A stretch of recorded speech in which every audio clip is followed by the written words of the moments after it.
राजनीति के जानकार यूपी के मुसलमान और उसकी वोट करने की सोच के बारे में कुछ यूं कहते हैं। पहले भाई, फिर भाजपा हराई, उसके बाद सपाई, आखिर में जिसको चाहे उसको वोट दे दो।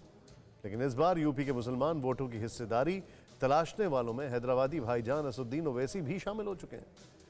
ओवैसी ने पहले फेज की वोटिंग से 19 दिन पहले तीसरा मोर्चा बना लिया है। सवाल यह है कि वोटिंग से 2.5 हफ्ते पहले ओवैसी को हिंदू नेताओं के साथ अलायंस का ऐलान क्यों करना पड़ा। थर्ड फ्रंट यूपी के चुनावी मैदान में कहां ठहरता है।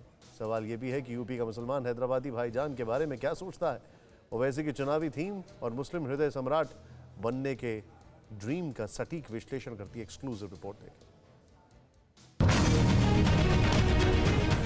मैं जनता के दरमियान में जाकर अपनी दिल की बात करूंगा।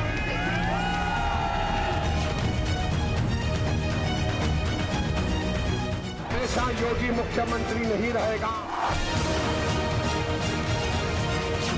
प्रदेश में मुसलमान अपना हिस्सा लेकर रहेंगे। मुस्लिम दलित वोट पर मंथन, ओवैसी का हिंदू बंधन। हम तमाम ने मिलकर ये फैसला किया है कि हम लोग उत्तर प्रदेश के आने वाले विधानसभा में हम सब लोग मिलकर चुनाव में हिस्सा लेंगे और तकरीबन 95% सीट पर। यूपी में 2 CM फॉर्मूला, ओवैसी करेंगे बड़ा खेला। 5 साल के टेन्योर में 2 मुख्यमंत्री होंगे, एक ओबीसी समाज के और एक दलित समाज के। भाईजान का सेक्युलर फ्रंट, तीसरे मोर्चे में कितना करंट। हम नहीं मिटने वाले, हमसे जमाना हम नहीं तो जमाना नहीं याद रखो। मैं उत्तर प्रदेश में मंजलिस के परचम तले मुसलमानों के लीडरशिप को देखना चाहता हूं।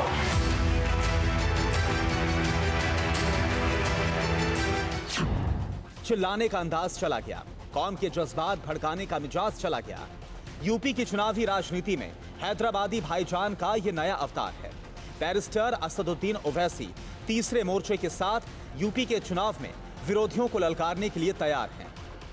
हम तमाम ने मिलकर ये फैसला किया है कि हम लोग उत्तर प्रदेश के आने वाले विधानसभा में हम सब लोग मिलकर चुनाव में हिस्सा लेंगे और तकरीबन 95% सीट्स पर जहां पर हमारे कैंडिडेट होंगे, किस पार्टी के होंगे, वो तय हो चुका है।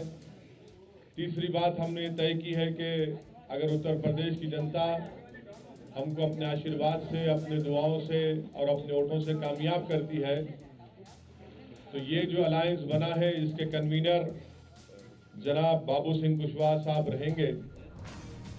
यूपी के चुनावी मैदान में असदुद्दीन ओवैसी की पार्टी ने गठबंधन का ऐलान कर दिया है। ओवैसी तीसरे मोर्चे के साथ मिलकर यूपी में चुनाव लड़ेंगे। इस थर्ड फ्रंट में कौन कौन है। असदुद्दीन ओवैसी की पार्टी AIMIM है। बाबू सिंह कुशवाहा की जन अधिकार पार्टी है। वामन मिश्राम की BAMCEF यानी backward and minority communities employ federation शामिल है। इस गठबंधन के कन्वीनर बाबू सिंह कुशवाहा होंगे। असदुद्दीन ओवैसी ने एक और बड़ा ऐलान किया। बोले कि अगर तीसरा मोर्चा सत्ता में आता है तो 2 मुख्यमंत्री बनाए जाएंगे। एक मुख्यमंत्री दलित होगा जबकि दूसरा ओबीसी समाज से। इतना ही नहीं, 3 डिप्टी CM भी बनाए जाएंगे। तो ये भी तय किया गया है कि अगर उत्तर प्रदेश की जनता इस अलायंस को, इस मोर्चे को सत्ता देती है तो ये तय हुआ है कि 5 साल के टेन्योर में 2 मुख्यमंत्री होंगे, एक ओबीसी समाज के और एक दलित समाज के, और 3 डिप्टी CM होंगे जिसमें मुस्लिम समाज का भी एक डिप्टी CM होगा। ओवैसी की पार्टी यूपी में 100 सीटों पर चुनाव लड़ रही है।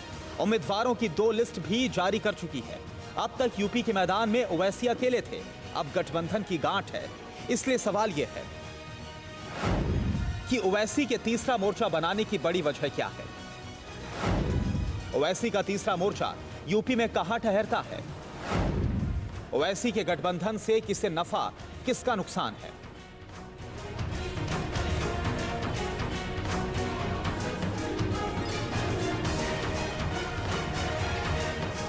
असल सवाल यही है।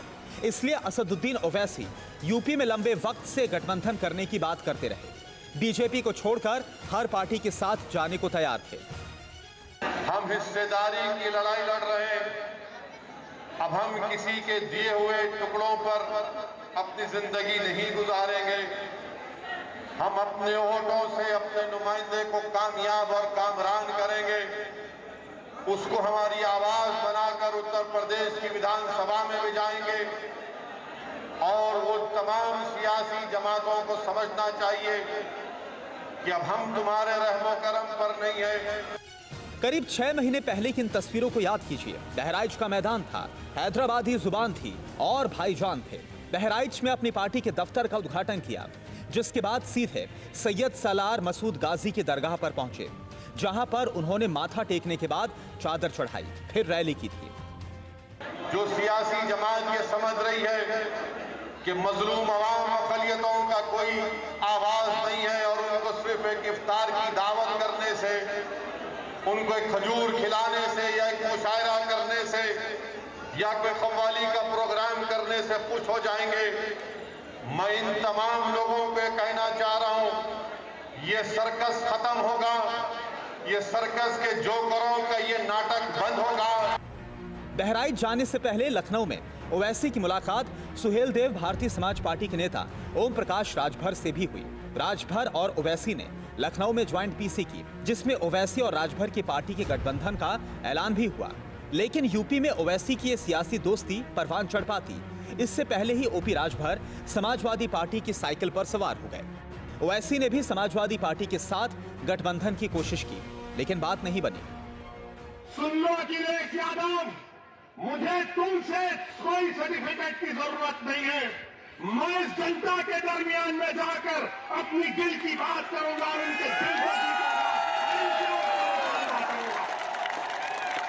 तुम क्या दोगे? तुम 11% यादव हो, हम 19% मुसलमान हैं। अगर तुम मुख्यमंत्री बने और जनाब मुलायम सिंह बने तो मुसलमानों की वोट की खैरात से बने, तुम याद रखो इस बात। ओवैसी का टारगेट वही मुसलमान वोटर हैं, जिसके सहारे हैदराबाद की गलियों से निकलकर ओवैसी नेशनल लीडर बनने का ख्वाब देखते रहे हैं। इस हिसाब से ओवैसी के लिए यूपी मुफीद भी है। 24 करोड़ की आबादी वाले यूपी में मुसलमान करीब 3.8 करोड़ हैं। उत्तर प्रदेश की 143 सीटें हैं, जहां पर मुस्लिम वोटरों का असर है। पश्चिमी यूपी की 9 सीटों पर 55% से ज्यादा मुसलमान वोटर हैं। ओवैसी का टारगेट यही सीटें हैं, इसलिए 6 महीने से ओवैसी यूपी की हर मुस्लिम सीट पर रैली कर चुके हैं, जिनमें सीधा निशाना मुस्लिम वोटों के हिस्सेदारी वाली पार्टियां होती हैं। ये समाजवादी पार्टी, कांग्रेस पार्टी जो ठेका लेकर बैठे हुए हैं, इनके साथ चले जाओ तो सेकुलर, इनकी गुलामी करो तो सेकुलर, इनके जनसभाओं में दरी बिछाओ मुसलमान तो सेकुलर, इनके मंच पर मुसलमान को ढकेल दो तो सेकुलर और मुसलमान को दबा दो तो सेकुलर। अरे याद रखो, मुझे तुम्हारे सर्टिफिकेट की जरूरत नहीं, मैं अपनी जूती पर तुम्हारे सर्टिफिकेट को नहीं रखता हूं। ओवैसी और उनकी पार्टी का एजेंडा क्लियर है। मुसलमान वोटों की एकमुश्त हिस्सेदारी के लिए ओवैसी कोई दाव नहीं छोड़ रहे हैं, इसलिए सेकुलर पार्टियां भाईजान के टारगेट पर हैं। इसकी वजह भी है। 2017 में यूपी की मुस्लिम बहुल 59 विधानसभा सीटों पर समाजवादी पार्टी को 29% और बीएसपी को 18% मुस्लिम वोट मिले। दोनों मिलाकर कुल 47% वोट होता है। ये वो सीटें हैं जिनमें करीब 1/4 वोटर मुस्लिम हैं। 2017 में बीजेपी ने 82 में से 62 ऐसी सीटों पर जीत हासिल की थी, जहां मुस्लिम वोटरों की आबादी 1/3 है। इस बार ओवैसी भी मैदान में है। सवाल यह है कि ऐसे में किसका नुकसान है, इसे ऐसे समझ सकते हैं। ओवैसी की पार्टी यूपी में 100 सीटों पर चुनाव लड़ रही है। AIMIM अभी तक 28 उम्मीदवारों की लिस्ट को जारी कर चुकी है। इनमें 25 मुस्लिम कैंडिडेट हैं, जबकि 3 हिंदुओं को टिकट दिया गया है। मायावती हो चाहे अखिलेश हो या जयंत, सबकी निगाहें मुसलमान वोट पर ही टिकी हैं। लेकिन ओवैसी मुसलमानों के साथ यूपी के दलित और ओबीसी वोटर्स को भी साधने की जुगत में है। मैं यहां पर हमारे हिंदू भाइयों से भी कहना चाह रहा हूं, असदुद्दीन ओवैसी और मजलिस किसी मजहब के खिलाफ ना थी, ना है, ना कभी रहेगी इंशाअल्लाह ताला।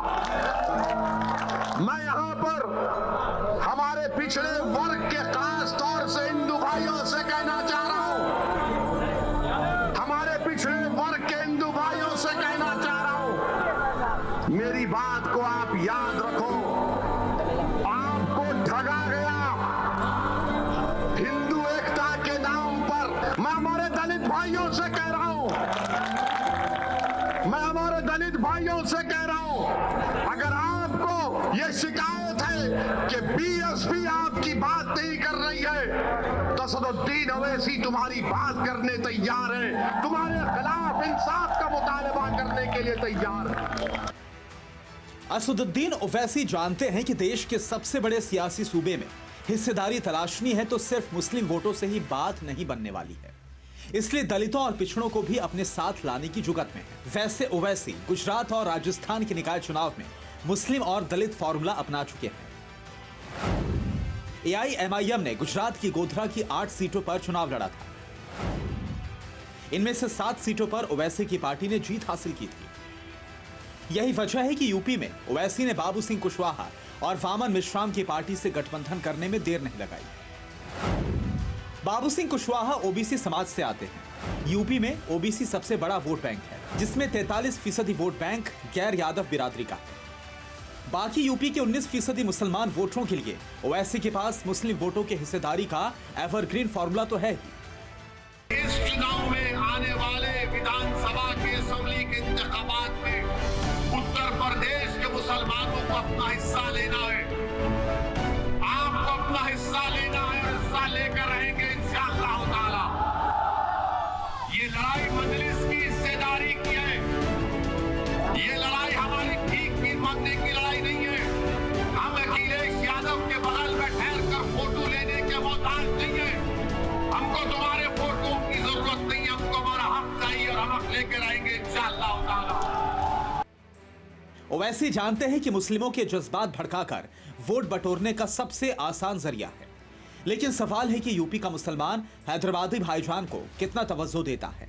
इसे 2017 के एआईएमआईएम के परफॉर्मेंस से समझा जा सकता है।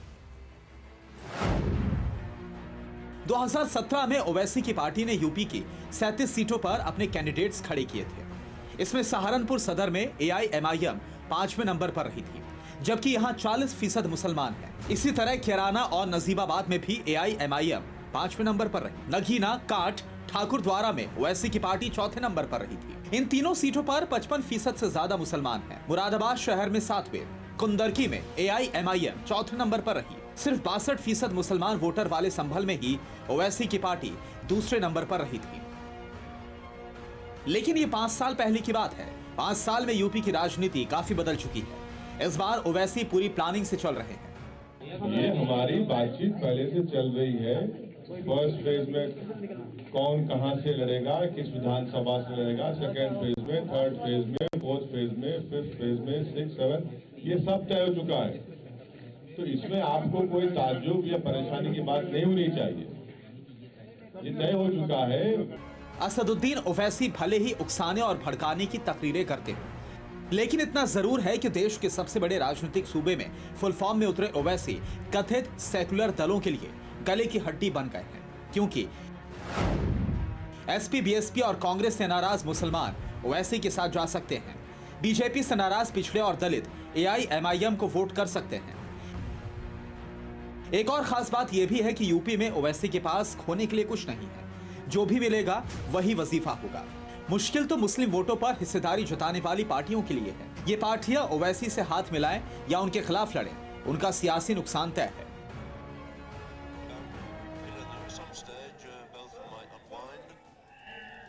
परवाह देश की, सोमवार से शुक्रवार रात 10 बजे TV9 भारतवर्ष पर।